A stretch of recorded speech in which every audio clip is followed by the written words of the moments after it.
would have been. Where did you dig up that old fossil?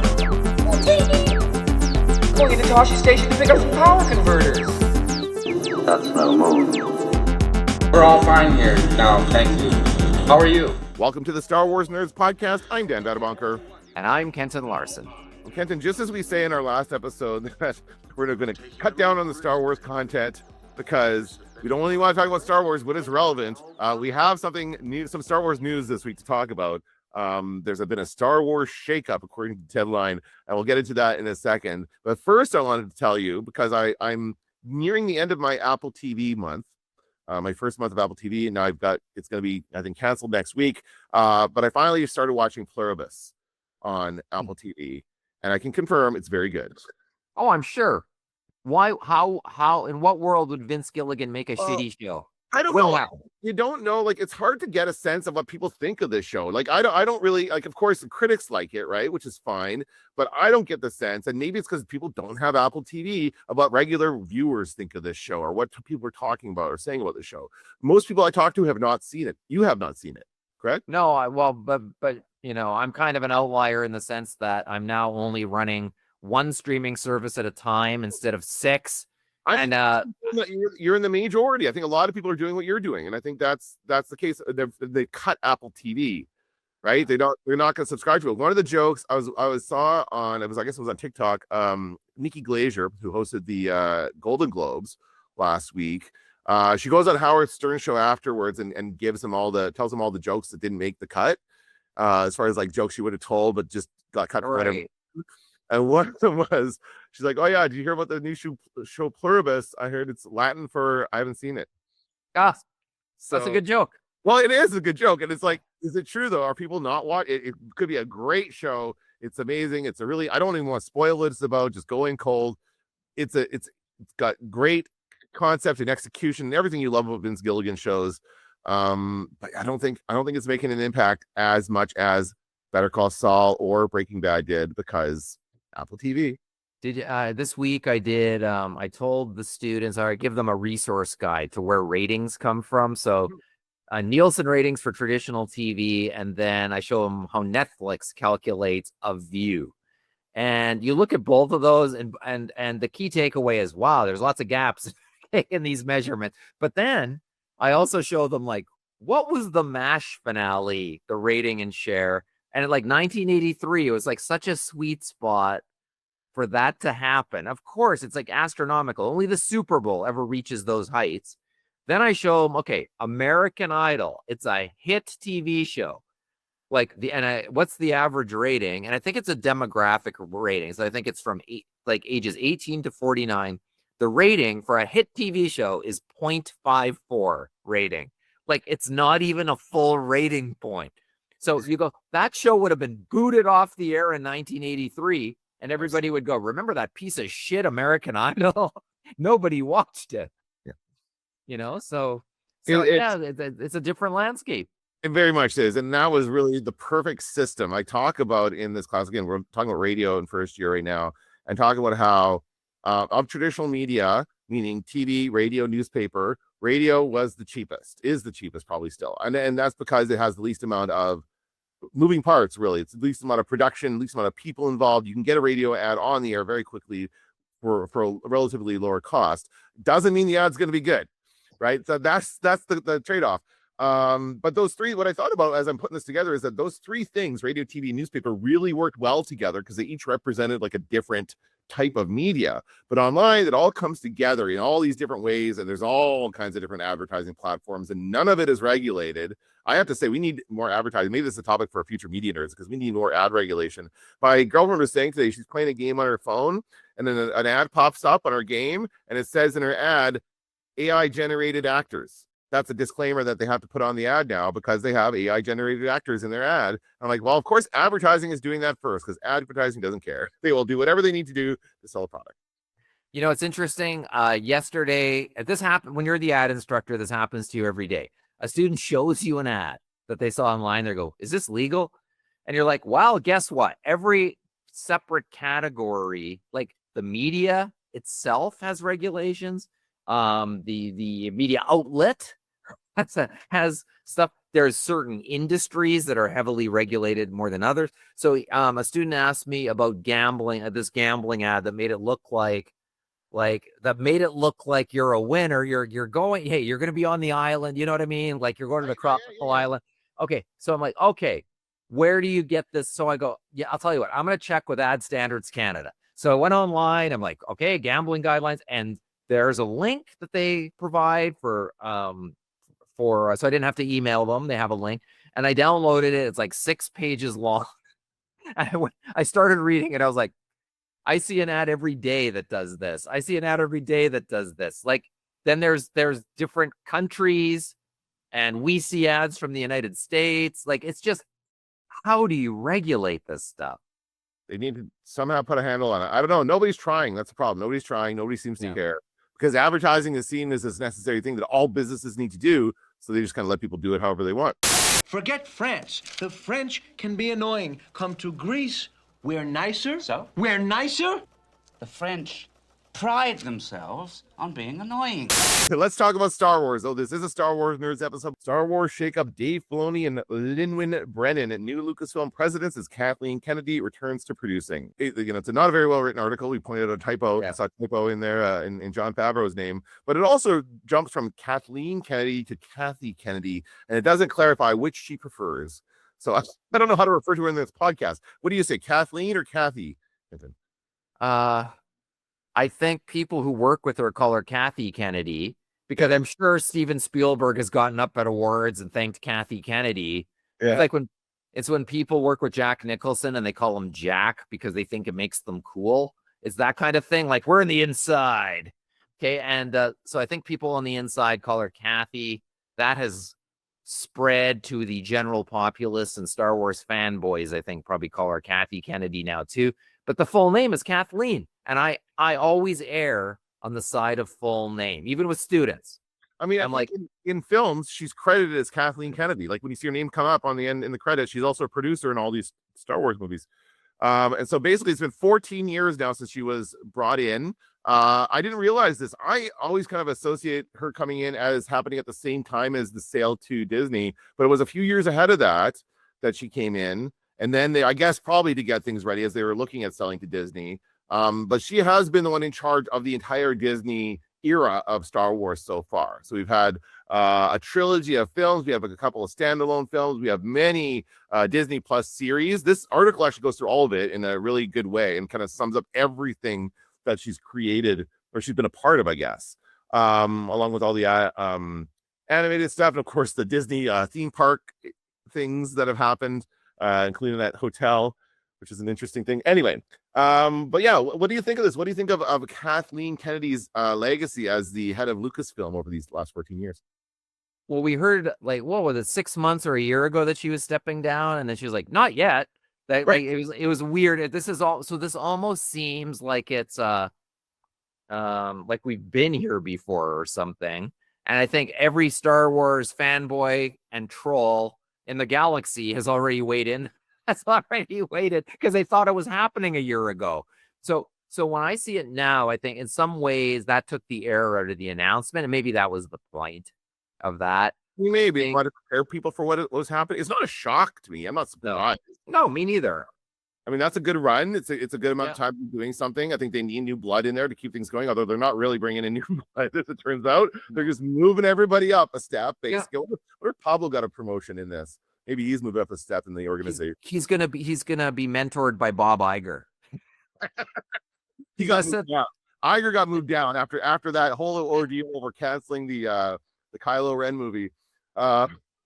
Did you see that in the interview, Kathleen Kennedy said, "Oh yeah, I read the script for The Hunt for Ben Solo. It looks awesome. It looked like a great script. Like that was her parting shot." And it's like, you know what? We know Bob Iger killed that script. So maybe Filoni comes in, maybe they do make it. I think and it's the classic never tell a group of fans something that almost happened because they will clamor until it happens. Just like whether it's a good or a bad idea, it's too tantalizing to tell us about this thing and then to not be able to see it. Especially the actors are alive. They're ready, willing, and able to shoot this thing.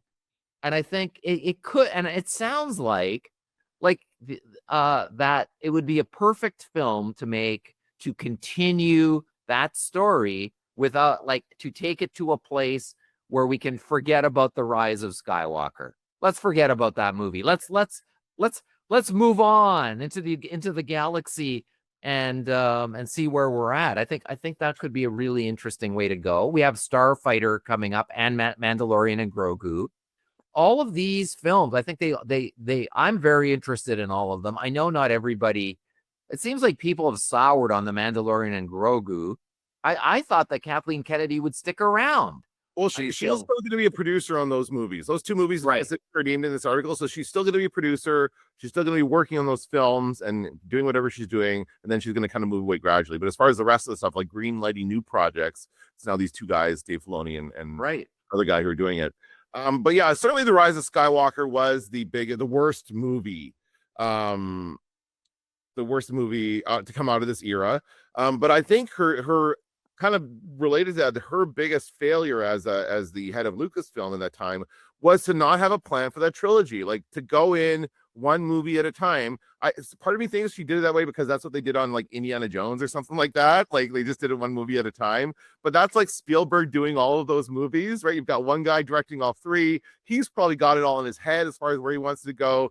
The way they did this, where they went from JJ to Rian Johnson, back to JJ, hired a guy in the process, fired that Colin Trevorrow guy, like all that stuff was just a big mess. So that was her biggest kind of mistake in all this, is not like having a real good plan in place with like a solid director that I guess JJ was probably a solid director, but I don't know, some of that other stuff. Yeah, The Rise of Skywalker was awful, certainly. I think the ultimate testimony to the negative part of Star Wars is the lack of planning. I think most people, I totally agree with you. Most people, when they look back at that trilogy, are like, they did not have a plan. It does not hold together. It does not. You have different filmmakers doing this. Spielberg and Lucas did Indiana Jones at the height of their filmmaking powers and knocked it out of the park. Everybody those films were beloved, and it was a different scenario at the time. They're younger. Like there's lots of stuff that can't even replicate that now. They can't even make a good Indiana Jones movie now, right? They failed. Other than those 3 movies, the other ones are awful. So they can't, like, that's just like not trying to capture lightning in a bottle kind of thing, right? Yeah. We try to do that, but that's why you have to have a plan. That's why you have to think, like, have an outline. Even George Lucas had an outline for all like 9 movies, right? The ones they threw away when they bought the franchise from him. I really would like to know what was in that. Pablo knows what's in it, and I was trying to get it. I remember I was trying to get it out of him. Yeah. It was unsuccessful, but George Lucas himself said we're getting into the midi-chlorians and the molecular force, and I was like, that sounds terrible. Like if that was his idea for the next 3 movies, I'm like, what? How is this gonna? It's gonna be like a camera in some Jedi Knight's bloodstream. We're gonna what's happening here? Like, it did not sound compelling. So part of me thinks, yeah, I would like to know, but I don't know that I want to see the completed films. I think I might just want to see the outline or a comic book adaptation of it or something. Like, there's something they can do with it, right? Like there's something they could do there. But I think overall, like, it's still been like, of course, we're getting Star Wars content, which is great. I didn't know this. One of the stats in that article is that The Force Awakens is still the #1 box office. That was the peak when The Force Awakens came out. That was the $2 billion worldwide. It's still the highest grossing box office ever.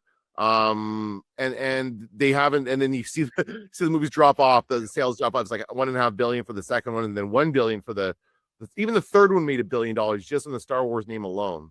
And I don't think it's a bad thing that they've had a couple of failures. Like I think it was good for them. Like, I think Solo is a good movie. I don't think it's a bad movie at all. No, I like Solo. It didn't do well. I think it was a good lesson for them in trying to like put out too much too soon. I think that was part of the reason why Solo didn't do well. We had just had a Star Wars movie. These aren't Marvel movies. You can't just pump these out every 6 months like Marvel was doing.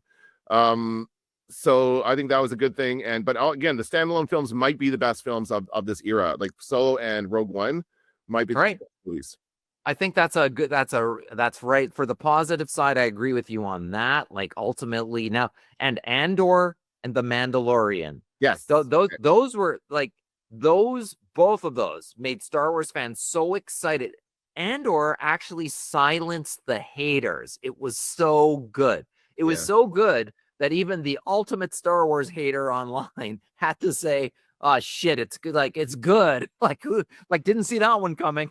And so there were the highs were really high, I think, and the lows were sadly low. And I think the other big thing, and Mark Hamill is still talking about it, and we have to still talk about it if we're talking about the lows as well, not getting Han Solo, Princess Leia, and Luke Skywalker together again. Like, come on, guys. That is and when Carrie Fisher died, we all felt bad, of course, that Carrie Fisher died. She was like, she's the ultimate like original Star Wars actor, and everybody loved her, and they squandered it. Well, everybody was still with us. They could have done it. Yeah. And even Mark Hamill still said it recently. He's like at the Hollywood Reporter roundtable, he wasn't even prompted. They asked him a different question. Yeah, I saw that clip. Yeah. Yes. And that was he's like, he's still thinking about it. Which living actor who you've never worked with would you most like to work with? And we're going to stipulate it cannot be somebody at this table.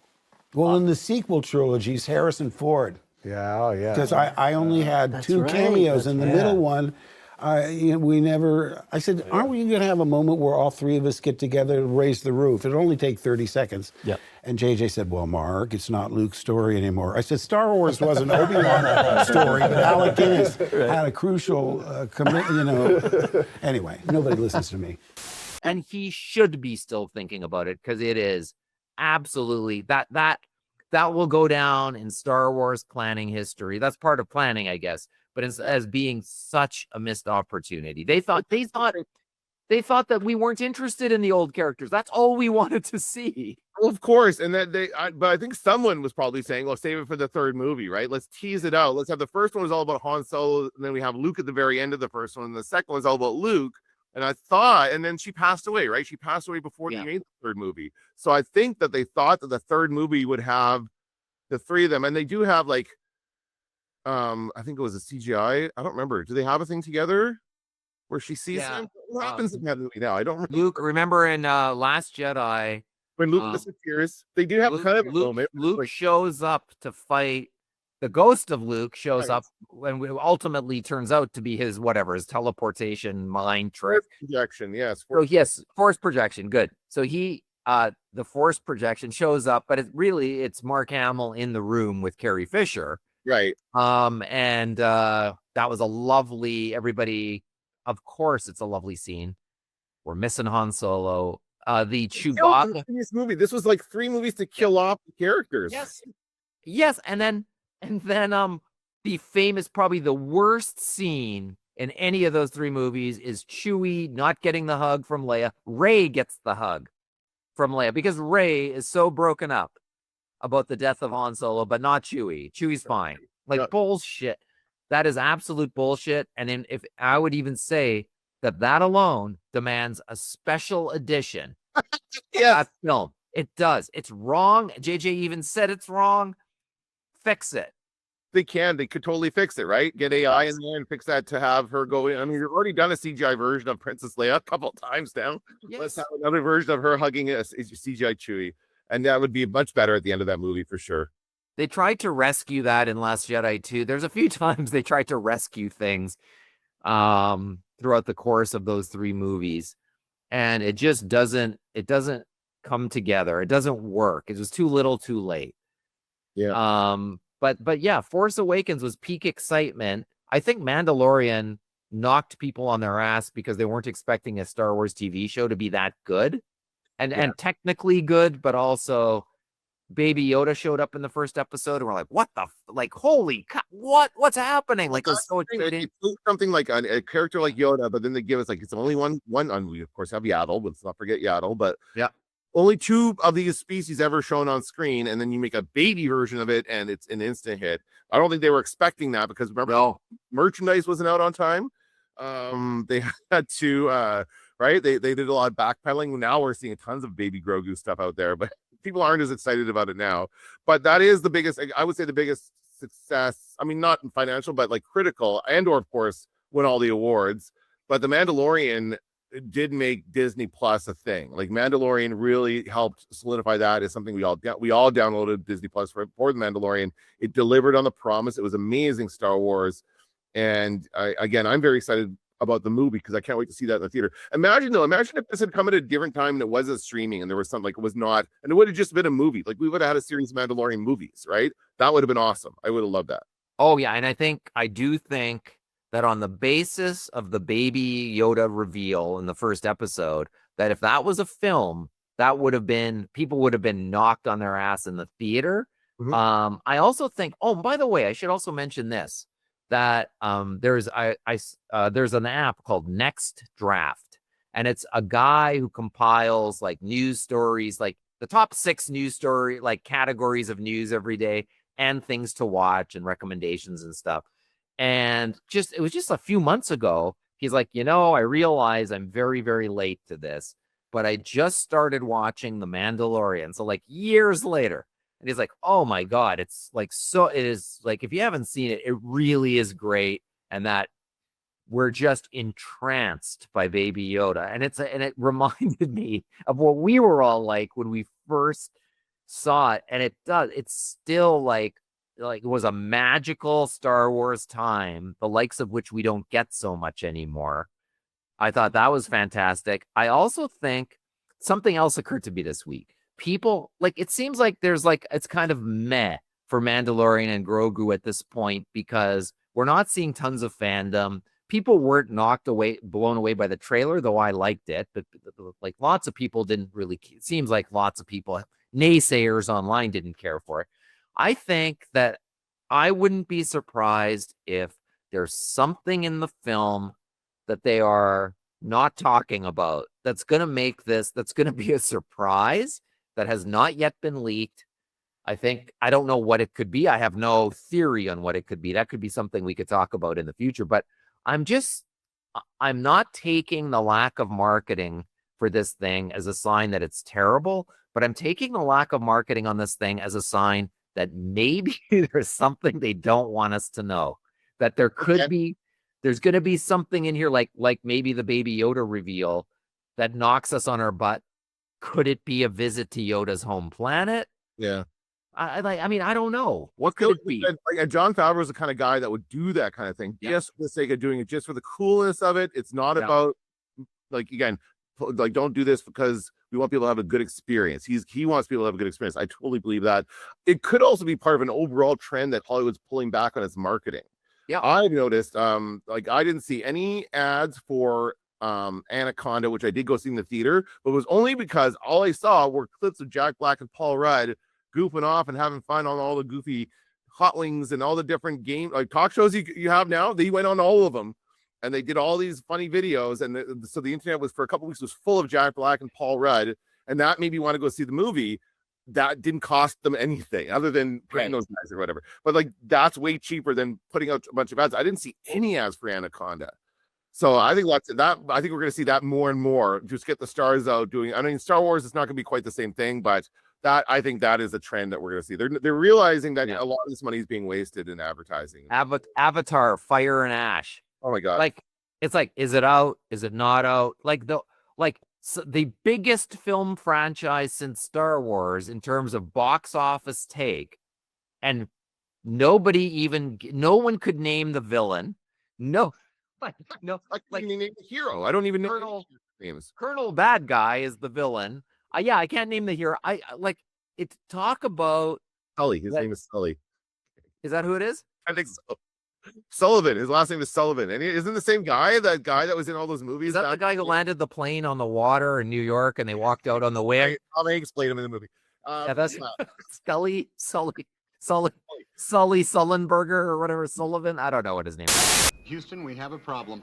And I think the third one has made $1 billion. Has it made $1 billion? I think it's done very well, but despite nobody even knows if it's out or not. It's like no one's talking about. I've not seen any ads for that one. And their strategy, all they're doing for that movie is they're doing the Tom Cruise strategy of dominating movie theater. Like my local theater has 3 theaters showing out of 5. 3 out of 5 are showing Avatar, Fire and Ash. The other one finally has. I think I said last week it didn't have Marty Supreme. Now it does have Marty Supreme, and Zootopia 2 is still in theater for some reason. I don't know what the fuck they're doing. It's just a weird, like, and so every theater has like 4 Fiery Ash in multiple formats. One is in this format, one is in that format. That's the strategy behind this. So that anybody going to, you have no choice. You have to see this movie. That's the only one we're seeing. I'm sorry, I'm not sitting in a theater for 3 hours and 17 minutes. Fuck that. I am not doing that anymore. I'm done with long movies. I'm sorry, I'm not done with long movies. I like long movies. I treat it like a series. I stop in the middle of it. And I come back to it later. I'm not sitting in the theater for 3.5 hours. That's ridiculous. You know, that's funny. This week I give my students, I put together a target audience of first year creative communication students. And part of that is I give them a survey, like most, like least, across every kind of media I can think of. One of the ones that made me laugh was like least for movie. And the person said, oh no, for a TV show, streaming shows you like least. And he said, any show that's over 40 minutes. And I was like, or he or she, I can't remember who filled it out. But I thought that is an answer of our times where we're like, yeah, I'm just not, how long is this going to be? Like, I see the unicorn running out at the beginning of an old film. You know what I mean? The unicorn, Pegasus. Everyone in the theater used to go, Pegasus. Okay. I worked in a theater, so I know Pegasus. That's Pegasus. Like the only mythological creature anybody, that's Pegasus. Kids, that's Pegasus. So they'd all say. So when I see that now, I'm like, how long is this going to take? Like, look at my watch. How long is this going to take? The horse is running out. Now what? Yeah. Again, you're right. If they're trying to sell this stuff to a younger generation, they're doing a poor job. That's a good topic for another time, though. I think we should watch this and see if we're noticing there's a lack of advertising for movies. I did see some ads for Primate, which is a new horror movie coming out. And that's all I've seen recently as far as ads for movies. There's not too much advertising. I watched the Golden Globes, by the way, and talk about and it was good. It was actually a good award ceremony. It was entertaining. It went on too long, as they all do. Yep. But Nikki Glaser was funny. There was like some funny stuff with presenters and whatnot. But it was the classic. Never heard of that show. Never heard of that show. What movie is that? Like, what is going on? Like, it's very, like, I've heard of K-pop Demon Hunters. Okay, like there's stuff like that, but for everyone like that, there's like 5 other ones that, like, so I wrote some stuff down, but it's like, where will I find this? So that's the next level of where is this? But it's because the award show is the marketing, Kenton. Again, this is like they want all these clips to go viral, all these things that happened at the award show. The next day was full of Golden Globes clips of people saying, like, whatever, Mark Ruffalo upset about the ice raid, of course, that kind of stuff, but also like goofy jokes and things that happen. That's the marketing. It's not about advertising these properties to actual people. It's about using all these other ways of marketing, these found media, that kind of stuff. We're definitely going to talk about this in another podcast. I feel like. Yeah. Okay, one more Star Wars story before we go, and this is an interesting one. I just found this. Disneyland is pivoting on Star Wars Land. Have you heard about this, Kenton? Yes, I have heard about this. Here's why, according to Todd Martins, features columnist for the Los Angeles Times. I love these headlines. Disney's pivoting on Star Wars Land. Here's why. This is like how they have to write things out now to tell people to click on it. You'll never believe. That's what they said. They didn't say that. They say, here's why. Here's why. How about Star Wars quietly announces? Yeah. Yes. Yeah. They're not making a big deal out of this for sure. They're just going to start doing it quietly. So in a shift from its original vision, which was very much about the sequel trilogy, everything was built around Kylo Ren, Rey, Finn, all those characters. When I went there in 2016, the entire park, Disney World, was themed after this stuff. There was a Darth Vader did show up in that one, actually. The story here, by the way, is that they're bringing back the classic characters. So they're shifting away from that back to like traditional Star Wars. So it'll be Darth Vader, Luke Skywalker, Han Solo, Princess Leia, along with John Williams Star Wars orchestrations. And it's all going to be like changing and shifting more to like generic Star Wars, or what we think of as Star Wars, which is the Star Wars from our childhood. And why do you think this is happening, Kenton? Maybe you can tell me why. I think that answer speaks for itself. Read this article is what you're telling me. This article is just a waste of time. No. I mean, I think we know I think we know what's happening. So the character of Rey, introduced in Star Wars The Force Awakens, will still appear in the land, although she'll now be relegated to the forest-like area near the Star Wars Rise of the Resistance. So they have like a specific area that's going to be focused on that. While the latter is but that is due for refurbishment beginning January 20th. So maybe that's why you're No, this is what, look, we want to go to Tatooine. You can keep the Millennium Falcon right where it is. You can, you can. Did they have a Jakku set? Jakku can become Tatooine, right? It's pretty much the same place. Right, it's the same, but no, they didn't do. I don't think they did that, did they? Yeah. No, they Isn't no like we know what people want. Actually, this would be if they really do this. I think like Millennium Falcon is fine; it's the same, awesome. But if they did like say a Cloud City set, would be really cool, or Death Star set, or something like that. Something keeps original films like that would be very, very cool. I don't know about Tatooine. I don't like sand, so I don't have for that. Hate sand. Yeah, you could have some actor playing Anakin Skywalker who just disdains all day. I'll take that role. And then that would be cool too. Even some prequel stuff would be cool, or a Geonosis set of the of that assembly line that the robots are on. Not good enough. We need something from the classic trilogy. That's it, because everything else will be a horrible failure. But I do like the idea. A cosplay, an actor playing Anakin who just complains about sand, and every once in a while puts his hand up and an apple floats to his hand. That's it. Those are his two killer moves. I think, because it was Darth Vader. Like when I went there, they did have all the stormtroopers look like the new stormtroopers from the new movies, but they did still have this part where it was a Jedi. It was like a Jedi for the kids, for Jedi class. So the idea is that, and they you can go in and buy $200 lightsaber for your kid, and then have them come out here. And I didn't end up. I don't know how much I spent on the lightsabers. Actually, it wasn't that much, but I did buy lightsabers for all three of my children. Sure, of course you did. Yeah. And then so you go out there, and then the Jedi instructor teaches the class, and you follow the moves and you do the stuff, and then Darth Vader shows up in the middle of it and takes off. He shows up with stormtroopers and walks in. So I always took that as meaning this takes place like during the regular. Like I didn't care about the different stormtroopers; didn't seem to matter. But this is I guess we'll have more like traditional stuff. Maybe they won't do Mandalorian and Grogu. It seems like they should do that though. Hey. Oh wow! Of course, that would be. I mean, that would be a better alternative. Mm-hmm. But you know what? What we've learned is you can't go wrong with the original trilogy. You can't go wrong. No. Yeah, like that is the one, and that is the one that and not just because we were there for that. I think it's also the one that parents show their kids first, and that story resonates with. Like the whole story about Luke, and he's, oh my God, that scary monster is his father, and like that stuff.